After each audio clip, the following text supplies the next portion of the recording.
मंडळी, पूर्व विदर्भातील शेतकरी आज अक्षरशः अडचणींच्या कात्रीत सापडला आहे आणि दुर्दैव म्हणजे त्याच्या वेदना ऐकायला कुणालाही वेळ नाही। धानाला बोनस मिळालेला नाही, धान खरेदीसाठी आवश्यक असलेली लिमिट मिळालेली नाही आणि त्यामुळे हजारो शेतकऱ्यांचं धान अजूनही खरेदी केंद्रांवर पडून आहे। एकीकडे नवीन हंगाम दारात येऊन ठेपला आहे, पण दुसरीकडे जुन्या हंगामातील धान अजूनही विकलं गेलेलं नाही।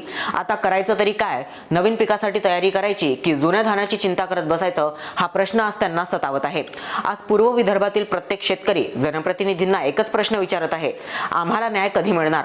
राज्यातील आमदार, खासदार आणि लोकप्रतिनिधी अनेक मुद्द्यांवर आक्रमक भूमिका घेताना दिसतात, रस्त्यांवर उतरतात, आंदोलने करतात, मोठमोठी वक्तव्य करतात, पण शेतकऱ्यांचा प्रश्न आला की हीच आक्रमकता कुठे गायब होते?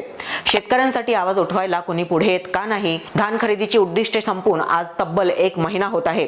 उद्दिष्ट वाढवून द्या, धान खरेदी करा, आमचा प्रश्न सोडवा, यासाठी शेतकऱ्यांनी अनेकदा मागण्या केल्या, सरकारी कार्यालयांचे उंबरठे झिजवले, निवेदनं दिली, पण अजूनही कोणताही ठोस निर्णय झालेला नाही। आता शेवटची आशा म्हणून शेतकरी सरकारकडे पाहत आहे। कदाचित एखादा चमत्कार होईल आणि त्याला त्याच्या हक्काचा न्याय मिळेल, पण प्रश्न अजूनही तोच आहे, सरकार शेतकऱ्यांची ही आशा कधी पूर्ण करणार? आणि सर्वात महत्त्वाचं म्हणजे शेतकऱ्यांच्या घामाची किंमत त्याला वेळेवर मिळणार का, हे पाहावं लागणार आहे।